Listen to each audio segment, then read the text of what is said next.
버지니아주 라우든 카운티 어딘가에서 윙윙거리는 소리가 멈추지 않습니다. 낮과 밤 1년 365일 내내 계속됩니다. 대부분의 미국인들은 그 윙윙거리는 소리가 인터넷을 지탱하고 있다는 사실을 전혀 모릅니다. 인터넷은 핵전쟁에도 살아남을 수 있도록 설계되었습니다. 수십 년 동안 지속되어 왔죠. 이제 먼저 터질 것은 AI 거품이 아니라 그것을 뒷받침하는 인프라일지도 모릅니다. 북버지니아는 인터넷의 본고장입니다. 라우든 카운티만 해도 전 세계 웹 트래픽의 70%를 처리합니다. 대부분의 미국인들은 이곳이 어디 있는지도 지도에서 찾지 못하지만 알아야만 합니다. 워싱턴에서 서쪽으로 널레스 톨로드를 따라 운전해 나가면 그 이유를 알 수 있습니다. 스트릿몰은 점점 줄어들고 막다른 굴목 주변 주택가는 점점 더 부촌이 됩니다. 그리고 땅값이 충분히 저렴해지면 누군가가 그 위에 항공모함만한 크기의 건물을 짓기로 결정합니다. 창문도 없고 간판도 없으며 철망 울타리와 카메라 그리고 끊임없이 울리는 낮은 산업 소음만이 있습니다. 아마존이 여기 처음 들어섰고 그 다음이 마이크로소프트 그리고 구글이었습니다. 단지 땅값이 충분히 저렴했고 충분히 가까웠으며 아무도 빠르게 반대하지 않았기 때문이죠. 버지니아 북부에서 한 번의 지속적인 장애가 발생하면 인터넷 속도가 느려지는 게 아니라 인터넷의 상당 부분이 완전히 오프라인이 됩니다. 도미니언 에너지는 전력망 연결 대기 명단이 몇 년째 이어지고 있으며 송전 인프라보다 빠르게 프로젝트가 승인되고 있습니다. 원래 교외 지역용이던 전력망이 이제는 24시간 운영되는 작은 도시들의 전력을 공급하라는 요구를 받고 있습니다. 이 건물들 각각에는 예비 발전기, 연료 탱크, 이중화 시스템이 갖춰져 있습니다. 이론상으로는 전력망이 고장나더라도 버틸 수 있습니다. 실제로는 약 72시간 정도 버틸 수 있습니다. 그 이후에는 다른 모든 곳과 같은 전력망에 의존하게 됩니다. 여기는 애쉬번 데이터 센터 엘리입니다. 라우던 카운티에는 현재 운영 중이거나 건설 중인 면적이 5,300만 평방피트가 넘습니다. 이는 900개가 넘는 축구장 크기가 AI에 전용된 것입니다. 30년 전만 해도 이곳은 워싱턴 근처에 서버를 두기에 저렴한 곳이었습니다. 이제 이곳은 지구상에서 인터넷 인프라가 가장 밀집된 곳이 되었습니다. 2023년까지 데이터 센터는 이미 버지니아 전역에서 도미니언이 판매한 전체 전기의 거의 4분의 1을 차지했습니다. 2038년까지 예상 수요는 그보다 5배가 될 것입니다. 이건 이론적인 이야기가 아닙니다. 이미 체결된 계약들의 근거한 수치입니다. 그리고 여기서부터가 조금 무서워집니다. 2024년 말까지 도미니언은 약 4만 메가와트의 데이터 센터 전력 요청을 처리하고 있었습니다. 쉽게 말해서 이는 뉴욕시와 시카고의 모든 가정이 합쳐져서 갑자기 버지니아 북부의 한 카운티에서 전력을 요구하는 것과 같습니다. 2026년 초까지 그 수치는 거의 2배로 늘어났습니다. 가동을 기다리는 건물들의 대기열은 계속 늘어났지만 그들에게 전력을 공급할 송전선은 아직 건설되지 않았기 때문입니다. 한 주의 한 지역에서는 2030년대 초가 되면 하나의 하이퍼스케일 데이터 센터가 약 8만 가정이 사용하는 것만큼의 전력을 소비하게 됩니다. 라우든에는 이미 이런 데이터 센터가 수십 개 운영 중입니다. 또 수십 개가 더 건설되고 있고 한계에 다다른 것이 아니라 오히려 그 한계를 돌파하고 있습니다. 그리고 이로 인해 경영진은 공황 상태에 빠지고 있습니다. 도미니언은 지난 3년 동안 그 모든 전력이 어디서 나와야 하는지 해결책을 찾으려고 애쓰고 있습니다. 아직까지는 답이 없습니다. 2024년에 시스템은 거의 실패의 실체를 드러낼 뻔했습니다. 7월 10일 저녁 버지니아주 페어팩스 카운티에 천둥 번개가 몰아쳤습니다. 번개가 고전압 송전선을 강타했습니다. 작은 장비 하나, 즉 필외기가 고장났습니다. 그 뒤로 6번의 미세한 전압 강화가 연이어 발생했습니다. 이 모든 일은 몇 밀리초 만에 일어났습니다. 다른 상황이었다면 이건 아무 일도 아니었을 겁니다. 전력망에서는 전압 변동이 항상 일어납니다. 냉장고는 거의 눈치채지 못하고 집안의 불빛도 깜빡이지 않습니다. 하지만 여기서는 달랐습니다. 여기는 60개의 데이터 센터가 모두 같은 주 송전망에 연결되어 있는 곳입니다. 이들 중 많은 곳이 오픈 AI, 마이크로소프트, 엔트로픽, 연방기관을 위해 수백만 달러 상당 GPU로 모델을 운영합니다. 각각은 어떤 교란도 존재에 대한 위협으로 해석하도록 프로그래밍 되어 있습니다. 그 전력 강화가 발생한 지 몇 밀리초 만에 모든 장치가 전력망과의 연결을 끊고 내부 전원으로 전환했습니다. 수십만 가구의 전력을 공급할 수 있는 충분한 전력이 눈을 한번 깜빡일 정도의 시간에 쏟아져 나왔습니다. 전력망의 관점에서 보면 그것은 공급이 끊기는 것만큼이나 위험합니다. 주파수가 급격히 상승하고 터빈이 너무 빠르게 회전하며 장비가 차단됩니다. 지역 운영자인 PJM 인터커넥션과 도미니언은 실시간으로 대응해야 했습니다. 그들은 발전소 출력을 줄이고 남는 전력을 버려야 했습니다. 그들은 시스템을 유지하며 가까스로 정전을 피했습니다. 이 이야기는 거의 뉴스에 나오지 않았습니다. 7개월 후인 2025년 2월, 이번에는 다른 송전선에서 같은 일이 다시 발생했습니다. 이번에는 약 40개의 데이터 센터가 전력망에서 떨어져 나갔습니다. PJM은 또다시 가까스로 이를 막아냈습니다. PJM의 한 임원은 나중에 이러한 사건들이 기술적으로는 비상사태를 일으키진 않았지만 실제로 큰 우려를 불러일으켰다고 인정했습니다. 2024년에 전력망을 거의 붕괴시킬 뻔했던 데이터 센터들은 이미 운영 중이던 곳들이었습니다. 대기 중인 대부분의 용량은 아직 건설조차 되지 않았습니다. 새 건물들에 필요한 송전선과 변전소는 아직 승인이나 착공이 이루어지지 않았습니다. 도미니언은 매달 추가 용량에 대한 새로운 요청을 받고 있었습니다. 그리고 이는 이미 시스템을 통해 진행 중인 허가들에 더해진 것입니다. 그래서 1500메가와트의 동시전력 하락이 아찔한 상황을 초래했다면 그보다 5배의 부하가 걸리면 어떻게 될까요? 그건 답이 없는 질문입니다. 그래서 노던 버지니아가 한계에 도달했을 때 하이퍼스케일러들은 논리적인 선택을 했습니다. 그들은 다른 곳을 찾았고 그 일은 모두에게 경고가 되었어야 했습니다. 결국 사막을 선택했습니다. 미국의 새로운 AI 인프라 개척제는 시애틀이나 보스턴 혹은 기후 친화적인 중서부의 복구 지역이 아닙니다. 그곳은 피닉스입니다. 여름 평균 최고 기온이 화씨 107도에 달하는 곳이죠. 그 이유도 명확합니다. 피닉스는 전기요금이 싸고 땅값이 저렴하며 허가 관련 법도 느슨합니다. 그리고 결정적으로 버지니아를 옵재고 있는 수년간의 전력망 대기 명단도 없습니다. 버지니아가 기다리라고 할 때 애리조나는 허락한다고 말합니다. 2024년 트랙트라는 개발업체가 피닉스 서쪽에 있는 중단된 주거용 부지를 매입해 200억 달러 규모의 데이터 센터 캠퍼스로 전환할 계획을 세웠습니다. 하지만 여전히 한 가지 중요한 문제가 남아 있습니다. 바로 물입니다. 여기는 사막이고 이미 그 인구를 지탱하는데 어려움을 겪고 있습니다. 콜로라도 강은 장기적으로 감소하고 있습니다. 농지 아래의 지하수 대수층도 해마다 눈에 띄게 줄어들고 있습니다. 애리조나는 이미 일부 카운티에서 신규 주거단지 개발을 금지할 수밖에 없었습니다. 단순히 허가할 만큼의 물이 충분하지 않기 때문입니다. 그리고 그 시스템의 하이퍼스케일러들은 하루에 수백만 갤런의 물을 소비하는 시설들을 추가하고 있습니다. 미국 현대사 최악의 물 관련 범죄가 한창인데도 시장은 아무렇지 않게 그 프로젝트를 옹호했습니다. 그는 문제는 물이 아니라 전기라고 했습니다. 수십억 달러 규모의 시설이 고갈된 대수층 위에 세워지고 있는데 제한 요인은 생존이 아니라 전기입니다. 버지니아의 전력 위기가 서쪽으로 확산되고 있습니다. 버지니아가 전기로 해결하지 못한 문제를 이제 애리조나가 훨씬 더 희귀한 것으로 해결하라는 요구를 받고 있습니다. 대형 데이터 센터 한 곳만으로도 서버를 냉각하기 위해 엄청난 양의 물이 증발될 수 있습니다. 연구에 따르면 계획된 시설들이 가동되면 데이터 센터 전력과 관련된 물 수요가 이 지역 전역에서 급격히 증가할 수 있다고 합니다. 메사, 아본데일, 피닉스 모두 산업 용수 사용을 제한하는 조례를 통과시켰습니다. 농부들은 밭을 포기하고 있습니다. 농촌 지역에서는 우물이 마르고 있습니다. 콜로라도강 협정은 7개 주가 강을 어떻게 나눌지 결정하는 협정인데 더 이상 유효하지 않은 가정들의 기반에 만들어졌습니다. 이제 가뭄이 협정보다 앞서면서 협정이 실시간으로 무너지고 있습니다. 연방정부 모델은 앞으로의 상황을 보여줍니다. 중부 애리조나는 전체 물 공급의 약 4분의 1을 이룰 수 있고 인공지능 산업이 그 한가운데에 자리를 잡고 있습니다. 버지니아가 전력 한계에 부딪히고 있는 동안 애리조나는 물 한계에 부딪히고 있습니다. 그리고 그 다음은 텍사스입니다. 다음 해결책으로 여겨지는 곳이죠. 텍사스 전력망 운영기관 이어컷은 신규 데이터 센터로 인해 전력 수요가 크게 늘 것으로 예측합니다. 하지만 발전과 송전 확장이 그 속도를 못 따라가고 있습니다. 텍사스는 전력 수요를 감당할 뚜렷한 방법이 없습니다. 텍사스는 이미 전력망의 부담이 가해질 때 어떤 일이 일어나는지 보여준 바 있습니다. 2021년 겨울에는 전력망이 붕괴됐고 2013년과 2014년의 폭염으로 인해 전력망이 흔들렸습니다. 그리고 이제 그들은 대규모 AI 인프라까지 추가하고 있습니다. 이런 패턴은 전국적으로 똑같이 반복되고 있습니다. 하이퍼스케일러들은 저렴한 전력을 찾아 버지니아를 떠나 피닉스의 지하수에 영향을 주고 다시 텍사스로 이동하지만 이미 전력망 부담이 큽니다. 업계가 선택하는 새로운 클러스터마다 한 가지 제약을 해결하기 위해 또 다른 제약을 옮기게 됩니다. 몇 달 만에 선택된 탈출구가 다음 병목 지점이 되어버립니다. 마이크로소프트, 구글, 아마존 모두 이런 경로를 경고하는 내부 모델링을 운영하며 물과 전력망 대시보드를 보유하고 있습니다. 그들은 자원이 어느 해, 어느 카운티에서 고갈되는지 보여주는 히트맵과 이를 알기 쉽게 설명한 자체 지속 가능성 보고서를 보유하고 있습니다.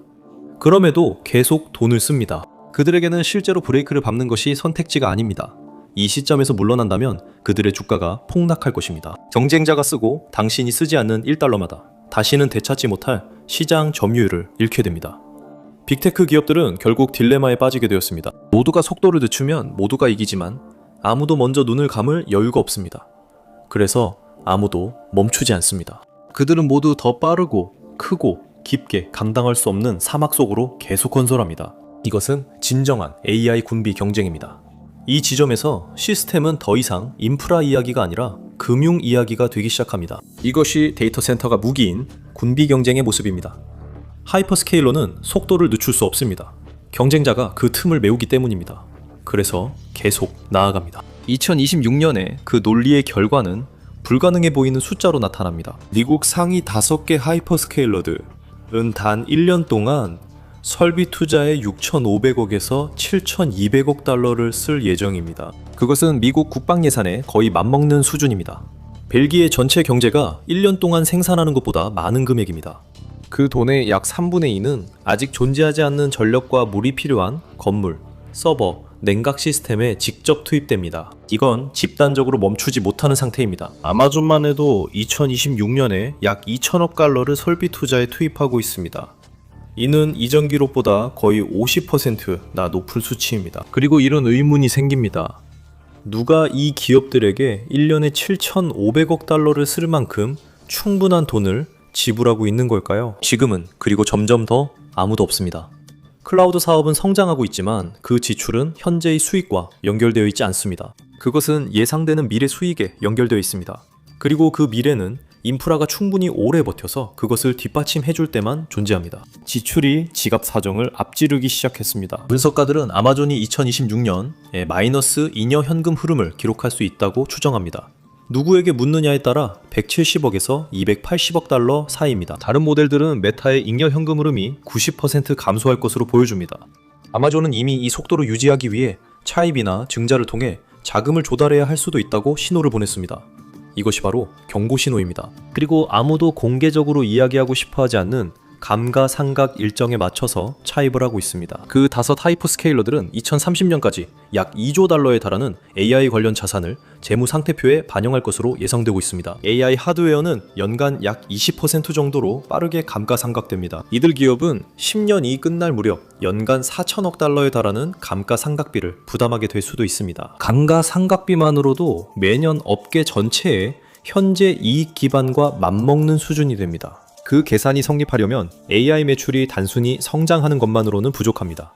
지구상에서 가장 큰 기술 기업들의 합산 수익력을 능가해야 합니다. 그리고 그 감가상각 곡선 뒤에는 물리적인 이유가 있습니다. 이건 회계상의 요령과는 아무런 관련이 없습니다.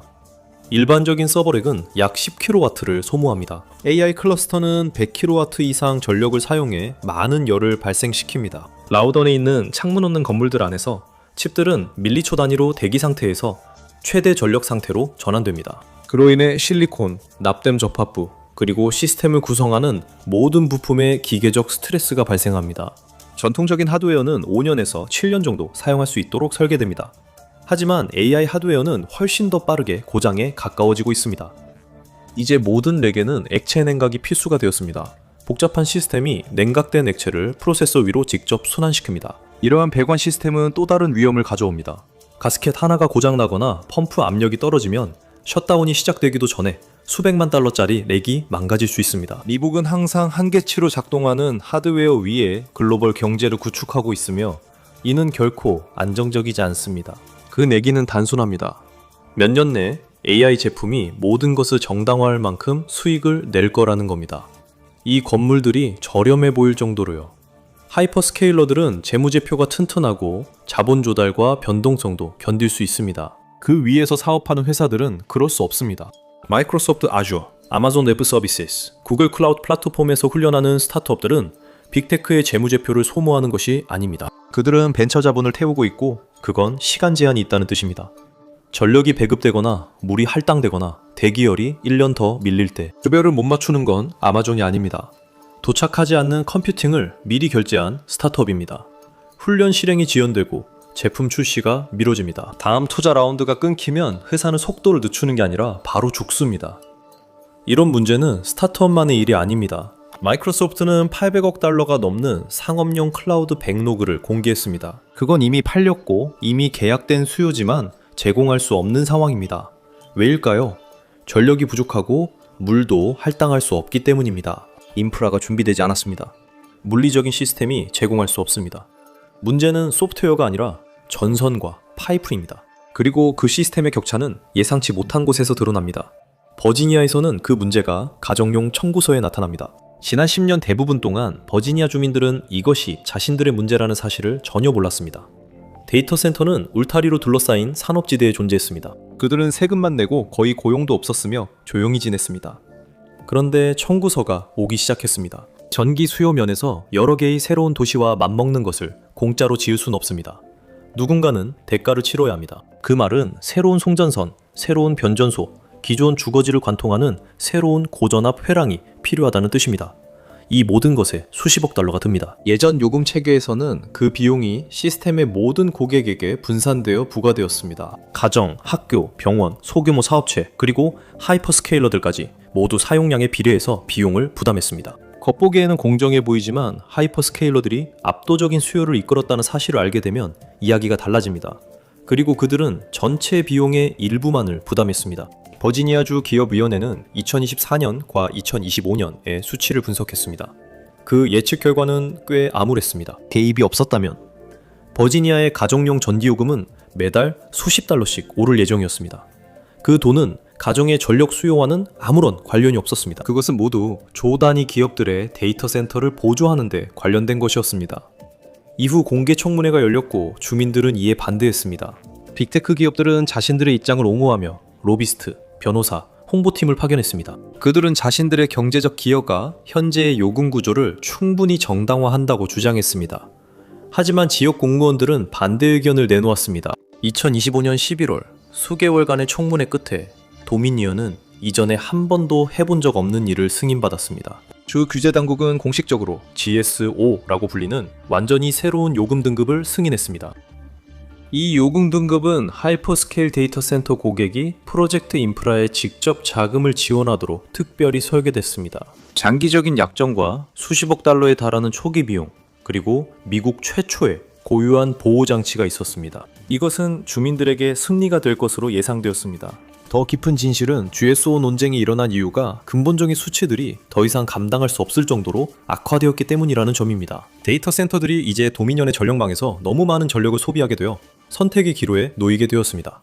그들은 비용 부담을 재조정하거나 아니면 주민들의 반발을 지켜봐야만 했습니다. 비슷한 시기에 버지니아 전역에서 8개의 서로 다른 데이터 센터 프로젝트가 취소되거나 대폭 축소되었습니다. 이 프로젝트들은 구역 지정 싸움, 소송, 송전 분쟁, 그리고 소음 민원 때문에 무산되었습니다. 하지만 가장 격렬한 싸움은 디젤 발전기와 관련된 것이었습니다. 버지니아 전역에는 현재 데이터 센터와 연결된 약 9,000대의 허가된 디젤 비상 발전기가 있습니다. 이 중 절반이 훨씬 넘는 수가 라우던 카운티에만 몰려 있습니다. 대다수는 규제 당국이 티어2로 분류하는 저예산형으로 매연을 내뿜는 종류입니다. 이 발전기들은 정전과 같은 진짜 비상 상황에서만 데이터 센터를 보호하기 위해 가동되고 이후에는 바로 꺼지도록 되어 있습니다. 하지만 여기는 AI 경제 시대라서 건물들이 단 몇 분이라도 멈출 여유가 없습니다. 그래서 발전기들은 원래 설계된 것보다 훨씬 더 자주 가동됩니다. 애쉬번 근처의 한 변전소 화재 때는 주민들이 데이터 센터 백업 발전기 소음을 24시간 넘게 계속 들어야 했습니다. 인근 쇼핑몰의 쇼핑객들은 주차장에 매연 구름이 떠다니는 것을 목격했다고 보고했습니다. 2025년 12월 버지니아 규제 당국은 조용히 비상 상황의 범위를 확대했습니다. 재난이 더 심해져서가 아니라 전력망이 더 나빠졌기 때문입니다. 이제 데이터 센터는 약속된 전력이 공급되지 않을 때 디젤 백업 발전기를 마지막 수단이 아닌 공백을 메우는 용도로 더 자유롭게 사용할 수 있습니다. 주 보고서는 그 결과를 제시했습니다. 버지니아 북부의 백업 발전기들은 연간 거의 1만 톤에 달하는 유독가스를 배출할 수 있습니다. 이는 이 지역의 다른 모든 배출원들을 합친 양의 절반에 해당합니다. 2000년대 초반에 지어진 주택들은 이제 한때 조용했던 오피스 파크에서 몇백 야드 떨어진 곳, 바람이 부는 방향에 위치해 있습니다. 오늘날 그곳은 수십 대의 디젤 발전기가 한꺼번에 가동되어 몇 시간씩 작동할 수 있는 데이터 센터 캠퍼스가 되었습니다. 라우든 카운티에서는 주택 매물에 이런 시설 근접섬이 표시되기 시작했습니다. 일부 부동산 중개인은 공개적으로 말하지 않지만 특정 거리에서 집값이 정체되고 있습니다. 집값이 폭락하지는 않지만 멈춰 있고 버지니아 북부 다른 지역은 계속 오르고 있습니다. 학교에서는 소풍날 배기가스 연모에 대한 민원이 접수되었습니다. 이제 싸움은 법적 권리에 관한 문제로 번졌습니다. 공기 자체가 달라지기 전에 카운티 안에 창문 없는 서버 창고를 얼마나 더 지을 수 있는지 대체 누가 결정하는 걸까요? 라우든 카운티에서의 걱정은 미래의 위험이 아닙니다. 교외 지역이 그들이 둘러싼 도시보다 더 나쁜 공기를 가지게 되는 선을 넘는 것이 문제입니다. 그렇다면 AI 경제의 비용은 누가 부담할까요? 하이퍼스케일러 주주들은 줄어든 현금 흐름으로 그 대가를 치릅니다. 그 위에 세워진 스타트업들은 견딜 수 없는 지연으로 대가를 치르고 있습니다. 피닉스 주택 소유자는 물 배급, 라우든 카운티 주민은 유독한 공기로 고통받고 있습니다. 이들은 이에 동의한 적이 없습니다. 이들은 거의 아무런 이득도 얻지 못합니다. 2025년 이 끝날 무렵 버지니아의 정치적 판도는 영구적으로 바뀌었습니다. 하이퍼스케일러들은 더 이상 조용한 산업 이웃으로 취급되지 않았습니다. 그들은 점령군에 더 가까운 존재로 여겨지기 시작했습니다. 그들의 협상력은 지역사회 호감도만큼 빠르게 약해지고 있었습니다. 북버지니아 주민들은 이제 도미니언의 제출 서류를 출력해오고 제한된 송전선로의 지도를 들고 오며 안개가 낀 사진을 들고 카운티 위원회 회의에 참석합니다. 이곳에서 정중한 구역지정 청문회의 시대는 끝났습니다. 이 모든 일이 냉전 시대 엔지니어들이 설계한 견고하고 중복되고 분산된 시스템, 즉 그런 인터넷에서 벌어졌다면 별로 중요하지 않았을 것입니다. 여기서 실패가 한 번, 저기서 지연이 있어도 가끔 소송이 벌어져도 나머지 네트워크는 그냥 우회했을 겁니다. 하지만 그것이 미국의 AI 경제가 구축된 시스템은 아닙니다. 미국의 AI 경제는 단 하나의 지리적 위치에 기반을 두고 있습니다. 버지니아 북부에 있는 모든 데이터 센터에는 예비 전력이 있습니다. 발전기, 연료 탱크, 이중화 시스템이 갖춰져 있죠. 현장에는 전력망 전환을 관리하도록 훈련된 엔지니어들이 있습니다. 이들은 약 48시간에서 72시간 정도 독립적으로 운영할 수 있습니다. 그 이후에는 모든 서버, 모든 모델, 모든 캐시, 모든 사용자 계정이 다른 모든 사람들과 동일한 전력망에 연결됩니다. 지난 12개월 동안 이미 2번이나 구출된 바로 그 전력망입니다. 지금까지 만들어진 것 중 가장 정교한 인공지능이 고작 3일짜리 비상 계획만 가지고 있습니다. 2025년 10월 한 에이전트에서 소프트웨어 문제가 발생했습니다. AWS 리전 문제로 전 세계 서비스가 중단됐습니다. 링 도어벨은 녹화를 멈췄고 포트나이트는 수백만 명 플레이어가 경기 중 강제로 접속 종료됐습니다. 영국의 세금 웹사이트가 다운되었습니다. 심지어 아마존의 알렉사도 침묵하며 질문에 답하지 않았습니다. 약 15시간 동안 버지니아 북부에서 발생한 치명적인 소프트웨어 오작동이 전 세계 인터넷에 영향을 미쳤습니다. 이 문제는 AWS가 키보드로 해결할 수 있는 것이었습니다. 디젤 발전기는 한 번도 사용되지 않았고 백업 시스템도 작동하지 않았습니다. 국립보험 분석가들은 여전히 전 세계 경제에 미친 직접적인 손실이 수억 달러에 이를 것으로 추정했습니다. 상업, 생산성, 그리고 손실된 거래 등에서의 2차적인 영향은 훨씬 더 컸습니다.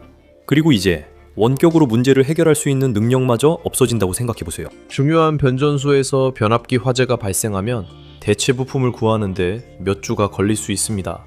고전압 변압기는 홈디포 같은 곳에 비축되어 있지 않습니다. 이들은 맞춤 제작되며 종종 해외에서 만들어져 경찰 호의를 받으며 평판 트럭으로 운송됩니다. 7월 말 버지니아에 지속적인 열돔 현상이 발생했다고 상상해보세요. 이는 2021년 텍사스 전력망 붕괴를 촉발했던 조건과 비슷합니다. 주거용 에어컨 수요와 데이터 센터 수요가 동시에 최고조에 달합니다. 새로운 송전선 건설 대기열은 아직 7년이나 더 걸려야 완공됩니다. 사흘째가 되면 시설들이 문을 닫기 시작합니다. 주유소의 전기가 끊겨 트럭들도 이동할 수 없습니다. 송전선을 무너뜨린 그 동일한 열돔이 이제는 지역 전체 전력망까지 마비시켰습니다. 캠퍼스들도 하나둘씩 불이 꺼지기 시작합니다. 대형 시설은 연료가 많아 몇 시간 더 버티지만 소규모 코로케이션 시설은 먼저 멈춥니다. 은행 API도 점차 시간 초과가 발생합니다. 인증 포털이 응답하지 않기 시작합니다. 병원 예약 시스템이 멈춥니다. 연방 계약업체 로그인도 실패합니다. 금융 및 의료 서비스도 차례로 마비되기 시작합니다. 그때는 단순한 기술 장애가 아니라 시스템 전체의 붕괴입니다. 나흘째가 되면 언론 헤드라인은 AI 붕괴에서 은행이 월요일에 문을 열 수 있을지로 바뀝니다. 이제 더 이상 어떤 인프라가 한계에 도달하느냐가 문제가 아닙니다. 그때부터 유일한 질문은 어떤 한계가 먼저 닥치느냐입니다. 아직 대중에게 알려지지 않은 대화가 전력망 운영자 이사회, 주의회, 그리고 연방에너지기관에서 이루어지고 있습니다. 버지니아의 전력망에 대한 계산은 이미 지어진 시설들로도 맞지 않습니다. 대기 중인 시설들까지 고려하면 상황은 더욱 나빠집니다. 어느 순간이 되면 아무도 손대고 싶지 않은 마지막 수단만이 남게 됩니다. 시설을 폐쇄하거나 신규 연결을 제한하거나 하이퍼스케일러에게 다음 캠퍼스에는 전력을 공급할 수 없다고 말하는 것. 5년 후도 아니고 영원히 불가능하다고 말하는 것.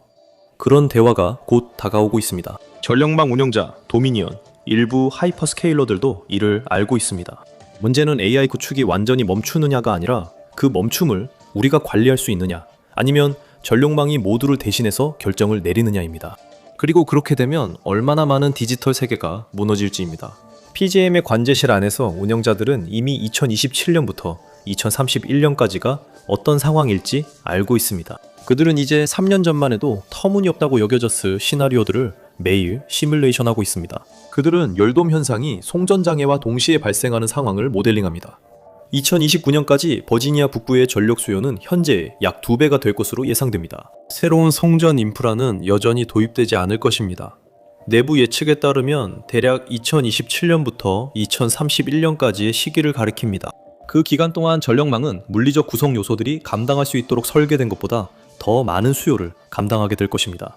대체 인프라가 아직 건설 중인 동안 운영자들은 마치 마라톤을 전력 질주로 뛰는 듯한 느낌이라고 말합니다. 그리고 결승선은 아직 몇 년이나 남아 있습니다.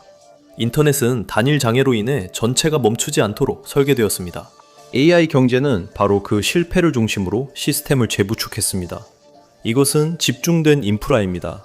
한정된 자원에 묶여 있습니다. 수요 증가 속도가 시스템이 감당할 수 있는 수준을 넘었고 그 한계를 중요하지 않게 여겼습니다. 그리고 이 모든 것의 기반에는 지금까지 개발된 가장 진보된 컴퓨팅 시스템이 비상용 연료로 작동하고 있습니다. 복원력은 며칠이 아니라 몇 시간 단위이고 이중화 수준도 몇 주가 아니라 몇 시간 수준입니다. 몇 시간입니다. 원래의 인터넷은 단일 장애 지점을 피했습니다. 이 시스템은 단일 장애 지점에 의존하며 72시간짜리 시한 속에서 돌아갑니다. 오늘 저와 함께 해주셔서 감사합니다. 영상을 재미있게 보셨길 바랍니다. 이런 영상을 더 보고 싶으시다면 구독과 알림 설정을 부탁드립니다. 정말 큰 힘이 됩니다. 다시 한번 감사드리며 다음 맵팩에서 뵙겠습니다.